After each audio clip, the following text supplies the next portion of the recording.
దేవుని పరిశుద్ధ నామమునకు మహిమ కలుగునుగాక. హల్లెలూయా. ప్రియమైనటువంటి దేవుని బిడ్డలారా, నేటి దిన వాక్య సందేశం వింటున్న మీకు మన ప్రభు రక్షకుడైన యేసు క్రీస్తు నామం పేరిట నా యొక్క వందనములు, శుభములు మీకు తెలియజేస్తుంటున్నాను. నేటి దిన వాక్యమును మనం చదువుకుందాం. యోహాను రాసినటువంటి సువార్త 5వ అధ్యాయము 35వ వాక్యం. అతడు మండుచు ప్రకాశించుచున్న దీపమై ఉండెను. ఈ యొక్క మాట భక్తుడైనటువంటి దైవ సేవకుడైనటువంటి బాప్తిజం ఇచ్చు యోహాను గూర్చి మన ప్రభు రక్షకుడైన యేసుక్రీస్తు ప్రభుల వారు ఇస్తున్నటువంటి సాక్ష్యము. బాప్తిజం ఇచ్చే యోహాను గురించి యేసుక్రీస్తు ప్రభుల వారు ఈ మాట తెలియజేస్తుంటున్నాడండి. అతడు మండుచు అంటే దేనిలో మండుచున్నాడంటే దేవుని పట్ల రోషం కలిగి, పాపం మీద కోపము కలిగి, ప్రజలందరినీ కూడా లక్ష్యంలోకి నడిపించాలనేటువంటి ఆ యొక్క మంట ఆయన హృదయం నిండా రోషముతో కూడినటువంటి మంటతో ఆయన మండుచున్నాడండి. రెండవదిగా గమనించినట్లయితే ఆయన ప్రకాశించుచున్నవాడు. దేని మీద ప్రకాశిస్తుంటున్నాడంటే ఆయన లోకంలో ఉన్న పాపం అనే చీకటిలో జీవిస్తున్న వారందరినీ కూడా వెలుగులోకి నడిపించాలని, అంటే రక్షణలోకి నడిపించాలని వారందరినీ కూడా బాప్తిస్మం ఇచ్చుచు వారికందరికీ కూడా దేవుని రాజ్యం గురించి ప్రకటిస్తూ అందరినీ కూడా ఆ యొక్క రక్షణపు వెలుగులో ప్రకాశింపజేస్తూ ఉన్నాడండి. ఇక్కడ మనం గమనించినట్లయితే యోహాను తనొక క్రొవ్వొత్తి వలె మండుచు అందరికీ, చీకటిలో ఉన్న వారికి వెలుగునిస్తూ,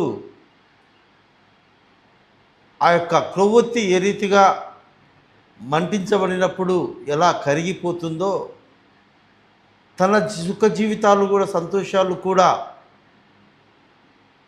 దేవుని చిత్తాన్ని నెరవేర్చుట కొరకై, దేవుని రాజ్యంలో నశించిపోతున్న వారిని నడిపించుట కొరకై యోహాను తన్ను తాను కరిగిపోయాడండి.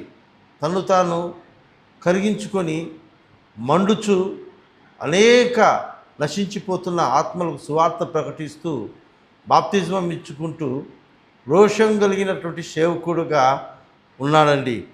తర్వాత గమనించినట్లయితే చివరిగా దీపమై ఉన్నాడండి. ఈ దీపము అనేది మనం గమనించినట్లయితే యోహాను దీపం మాత్రమేనండి. అంటే వెలుగు ఇచ్చేవాడుగానే ఉన్నాడు, కానీ యోహాను సూర్యుడు కాదండి. యోహాను కేవలము చీకటిగా ఉన్నప్పుడు ఒక వెలుగుగా ఉండేవాడే.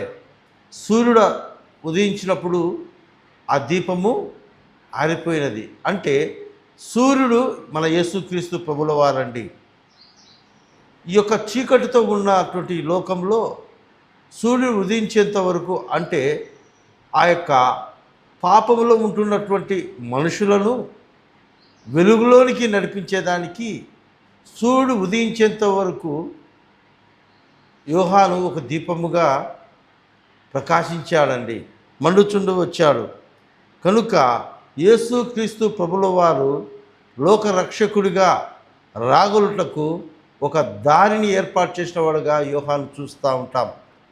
ఈ యొక్క యోహాను యొక్క జీవితం ద్వారా ప్రభువైన యేసుక్రీస్తు ప్రభుల వారు చదివించినట్లుగా ఈరోజు ఈ మాటలు వింటున్నటువంటి ప్రతి దైవ సేవకుడు, ప్రతి విశ్వాసి కూడా లోక సంబంధమైన మెప్పుల కోసం, లోక మనుషుల యొక్క ఘనత కోసము మనము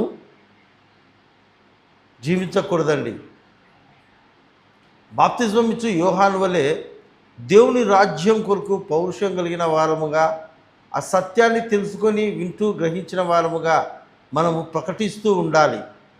లోకంలో చీకటిలో ఉంటున్న వారికి మనం వారిని వెలుగులోకి వచ్చినట్లుగా సువార్త చెప్పుతూ వారిని దేవునిలో రాజ్యంలోకి నడిపించే వారముగా, అలాంటి రోషం కలిగిన వారముగా, పాపం అంటే కోపం కలిగిన వారముగా నిత్యము మనము మండుచుండవలను.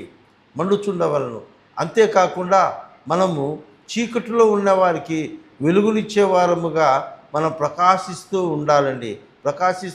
కానీ నేటి దినములో విశ్వాసులు, క్రైస్తవులు ఎలాగైపోయారంటే, దైవ సేవకులు ఎలాగైపోయారంటే, వారి సంతోషాల కోసము, వారి సుఖభోగాల కోసము సువార్తను మాని దుర్నీతి బోధలు చేస్తుంటున్నారు, అబద్ధపు బోధలు చేస్తూ ఉంటున్నారు, కట్టుకథలు చెప్పుకుంటూ కాలం వెళ్ళబుచ్చుకుంటూ పోతుంటున్నారండి. అయితే యోహాను అయితే అలాగా చేయలేదండి. తాను అరణ్యంలో జీవించాడండి. తన సంతోషాన్ని, తన ఆనందాన్ని, తన సుఖాన్ని సమస్తమును దేవుని కొరకు ఆయన వదులుకున్నాడు. ఎందుచేతనంటే నిత్యమైన శాశ్వతమైన దానికోసము ఆయన ప్రయాసపడ్డాడు.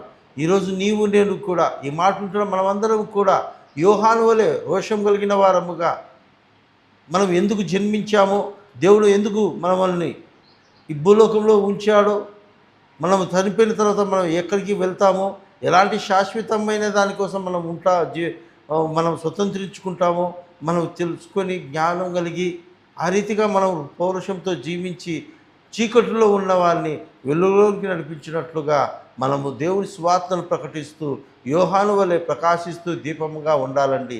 అదే దేవుడు నీ నుండి నా నుండి కోరుకునేది. అంతేకాని ఈ లోకంలో అనుభవించాలి, ఈ లోకాశలు నెరవేర్చుకోవాలి, ఎవరెట్లా పోతే నాకేమి, నా కుటుంబం రక్షింపబడింది, నేను బాగుంటే చాలనేటువంటి స్వార్థపూరితమైనటువంటి భక్తి, అలాంటి విశ్వాసము, దేవుని సేవ చేయకుండా, దేవుని కొరకు సాక్షిగా వాడబడకుండా, దేవుని ప్రకటించకుండా, దేవుని రాజ్యం గురించి వివరించకుండా నువ్వు మౌనంగా ఉన్నట్లయితే అన్యజనులకు విధింపబడే ఆ శిక్ష కంటే నటించే వేషధారులైన సేవకులకు, వేషధారులైనటువంటి విశ్వాసులకు, క్రైస్తవులకు ఏడంతల దండన అధికంగా ఉంటుందని మనం గ్రహించాలి. ఈరోజు ఒక ఉదయకాలంలో దేవుడు ఒక హెచ్చరికగా ఈ మాట మాట్లాడుతుంటున్నాడు. మరి ఒకసారి దేవుని చిత్తాన్ని నెరవేర్చుటకు, దేవుని చిత్తాన్ని తెలుసుకున్నటకు, ఆ రీతిగా తెలుసుకొని జీవించుటకు మనము ప్రయాసపడదాం, పాటుపడదాం. అట్టి కృప పరిశుద్ధాత్మ దేవుడు మనకు అనుగ్రహించునుగాక. ఆమేన్.